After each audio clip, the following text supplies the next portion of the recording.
तो चलिए इस वीडियो में हम लोग दृष्टि बुक को कवर कर रहे थे। पिछले वीडियो में हम लोग प्राचीन भारत के साहित्यिक स्रोत के बारे में पढ़ा था। अगर आपके पास ये बुक नहीं है तो आप 10 से 15 मिनट का वीडियो देखकर आप चैप्टर को कंप्लीट कर सकते हैं। तो चलिए दोस्तों, पिछले वीडियो में हम लोग साहित्यिक स्रोत पढ़ चुके हैं। अब आगे देखते हैं। इसमें आज हम लोग लौकिक साहित्य के बारे में पढ़ेंगे। लौकिक साहित्य में कुछ पुस्तक है, उसके रचनाकार और उससे संबंधित विशेष तथ्य को देखेंगे। अगर आपके पास बुक नहीं है तो वीडियो के माध्यम से आप लाइन बाय लाइन पढ़ सकते हैं। जैसे देखिए, अष्टाध्यायी पुस्तक के रचनाकार कौन थे? पाणिनि। और एक किससे संबंधित है? तो अष्टाध्यायी एक व्याकरण से संबंधित पुस्तक है। ये काफ़ी बार एग्जाम में पूछा जाता है। अष्टाध्यायी के रचनाकार पाणिनि। अगला है मुद्रा राक्षस।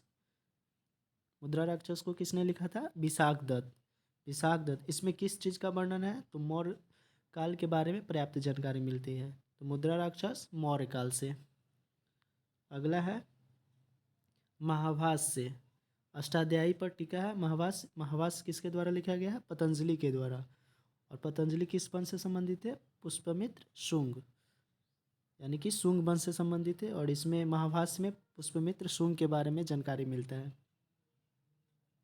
कथा सरित सागर, जिसके लेखक हैं सोमदेव। ये भी मौर्य काल के विषय में जानकारी मिलता है इससे। बृहत कथा मंजरी, इसके लेखक है क्षेमेंद्र। ये भी मौर्य काल से संबंधित है। अर्थशास्त्र कौटिल्य, इसके लेखक कौटिल्य। और अर्थशास्त्र का संबंध राजनीति से है।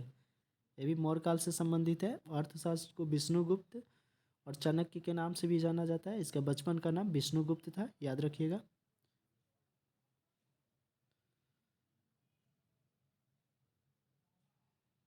आगे देखिए,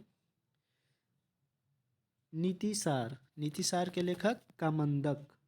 एक गुप्तकालीन राजवंश पर केंद्रित है। तो नीतिसार का संबंध गुप्तकाल से और इसके लेखक कामंदक।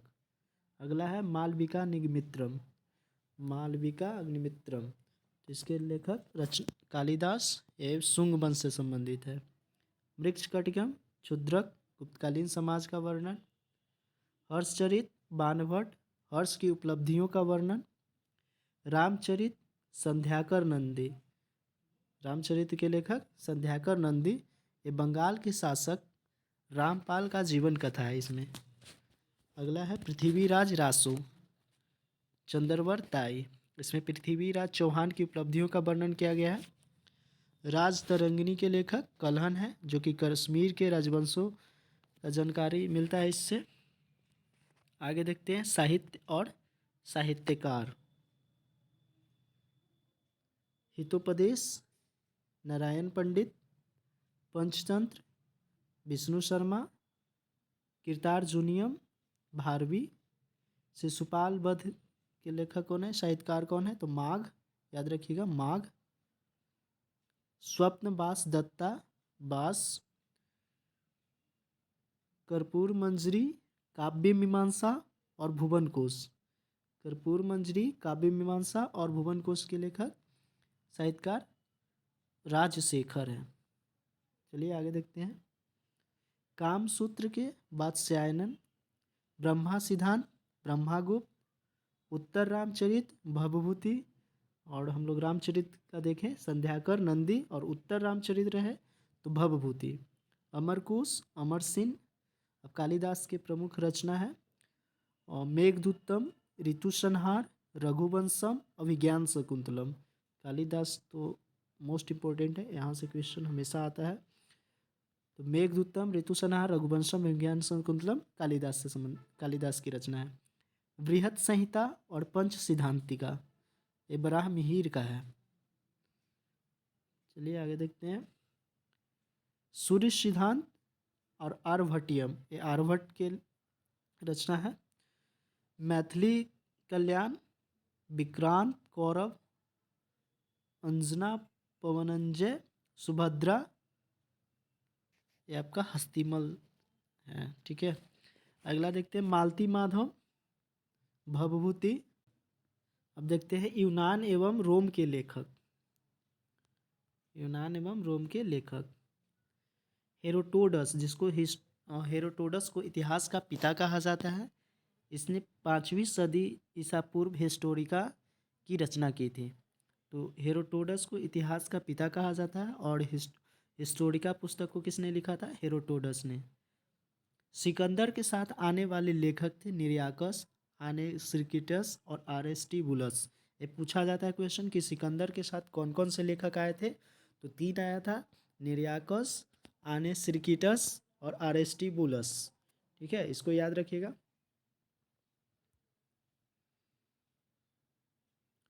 सिकंदर के पश्चात के लेखकों में 3 राजदूत मेगास्थनीज, डाइमेकस और डायनोसियस के नाम उल्लेखनीय हैं। सिकंदर के बाद कौन कौन आया था? मेगास्थनीज, डाइमेकस और डायनोसियस। मेगास्थनीज आया था चंद्रगुप्त मौर्य के दरबार में, डाइमेकस बिंदुसार के दरबार में और डायनोसियस आया था अशोक के दरबार में। प्लिनी, इसने पहली सदी में नेचुरल हिस्ट्री, पूछेगा नेचुरल हिस्ट्री पुस्तक के लेखक कौन है? तो प्लिनी। ठीक है, नेचुरल हिस्ट्री प्लिनी नामक पुस्तक लिखी थी, जिसने भारत के पशुओं, पौधों और खनिज पदार्थों का जानकारी मिलता है।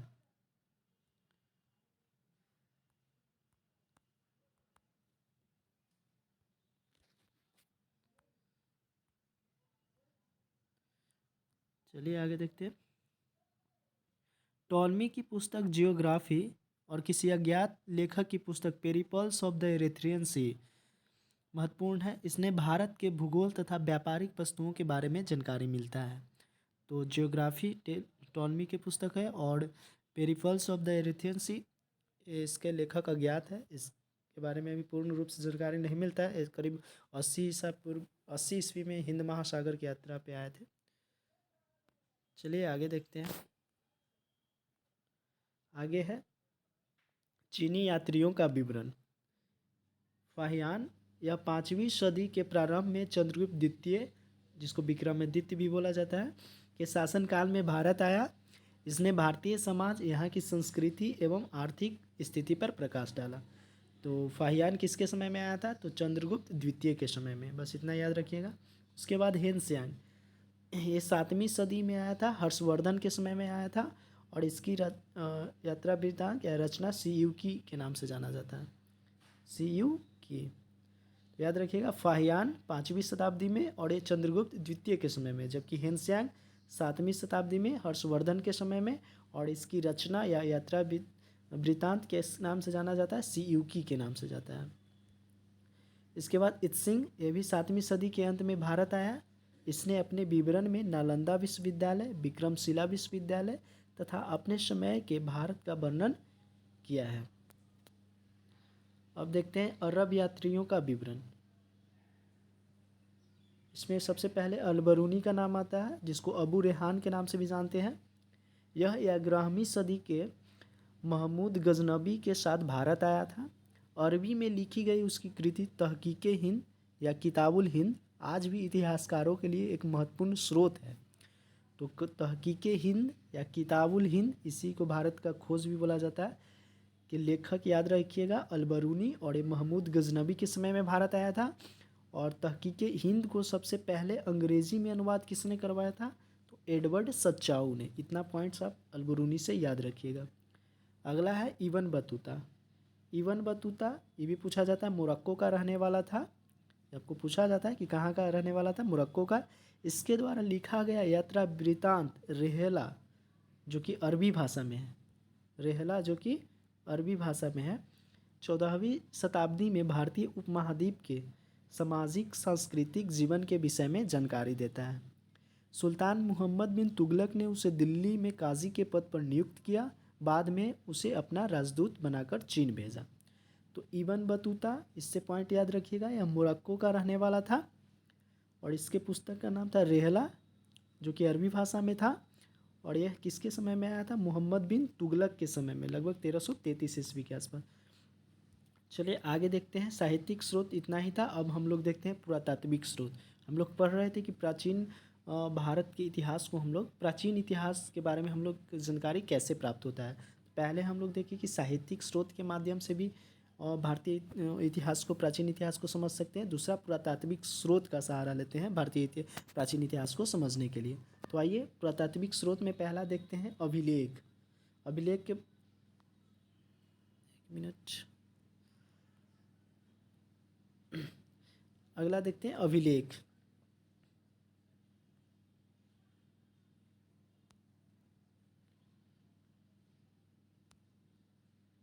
देखिए, अभिलेख में कह रहा है कि सबसे प्राचीन अभिलेखों में मध्य एशिया के बोगाज़कोई से प्राप्त अभिलेख है।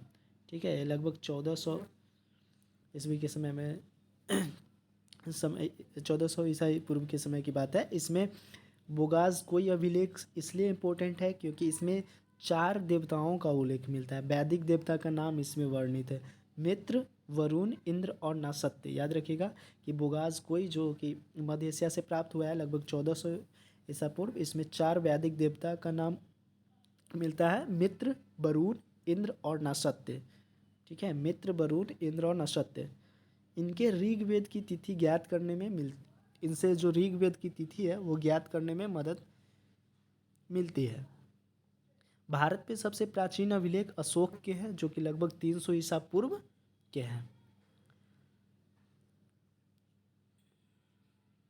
देखिए, अब कुछ अभिलेख, उससे शासक और अभिलेख से संबंधित शासक और उससे संबंधित विषय के बारे में देख लेते हैं। यहाँ से भी क्वेश्चन आपको एग्जाम में देखने को मिलेगा। जैसे हाथी गुफा अभिलेख किस शासक से संबंधित है, तो खारवेल से संबंधित है। जूनागढ़ या गिरनार अभिलेख रुद्रदामन से संबंधित है। नासिक अभिलेख गौतमी बलश्री। प्रयाग स्तंभ लेख समुद्रगुप्त। एहोल पुलकेशिन द्वितीय। भित्रीय स्कंदगुप्त और भित्रीय स्तंभ लेख स्कंदगुप्त से। मंदसौर मालवा नरेश यशोवर्मन। हाथी गुफा अभिलेख में आपको कलिंग के चेदी शासक खारवेल के शासन की घटनाओं का क्रमबद्ध विवरण मिलता है। जूनागढ़ अभिलेख में इसमें रुद्रदामन के विजयों, व्यक्तित्व एवं कृतित्व का विवरण प्राप्त होता है। नासिक से दोस्तों सातवाहन कालीन घटनाओं का विवरण मिलता है। एक गौतम पुत्र सातकर्णी से संबंधित है। प्रयाग स्तंभ लेख जो कि समुद्रगुप्त शासक से संबंधित है, इसकी विजय एवं नीतियों का पूरा विवरण इसमें मिलता है। एहोल अभिलेख हर्ष एवं पुलकेशिन द्वितीय के युद्ध का वर्णन किया गया इसमें एहोल अभिलेख में। और भित्रीय स्तंभ लेख इसके जीवन के अनेक महत्वपूर्ण घटनाओं का विवरण इसमें मिलता है। हून आक्रमण का विवरण भी इसमें देखने को मिलता है भित्रीय स्तंभ लेख में। सैनिकों की उपलब्धियों का विवरण मिलता है मंदसौर में जो कि मालवा नरेश यशोवर्मन से संबंधित है। चलिए आगे देखते हैं अभिलेख। देखिए यहाँ पे नोट में दिया हुआ है कि अभिलेखों के अध्ययन को एपिग्राफी कहा जाता है। याद रखिएगा इस पॉइंट को, एपिग्राफी। अब सिक्के के बारे में देख लेते हैं। अभिलेख के बाद सिक्के देखते हैं। प्राचीनतम सिक्के को आहत सिक्के बोला जाता था। ठीक है, और इसको साहित्य में कसारपन भी बोला जाता है। साहित्य में क्या बोला जाता है? कसारपन। पंचमार्क सिक्के ईस्वी पूर्व 5वीं सदी के हैं। ठप्पा मारकर बनाए जाने के कारण ही भारतीय भाषाओं में इसे आहत मुद्रा कहते हैं। ठीक है, पंचमार्क या आहत सिक्कों पर पेड़, मछली, सांड, हाथी, चंद्र आदि के चिन्ह बने होते थे। भारत के पश्चिमोत्तर भाग में लेखयुक्त सिक्के सर्वप्रथम यवन शासकों ने जारी किया था।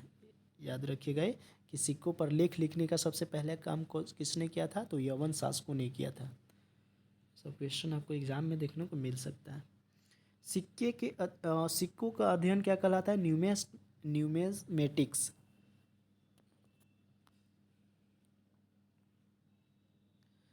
लेखन प्रणाली के आधार पर इतिहास को प्रागैतिहासिक काल, आद्य ऐतिहासिक काल और ऐतिहासिक काल में बांटकर अध्ययन किया जाता है।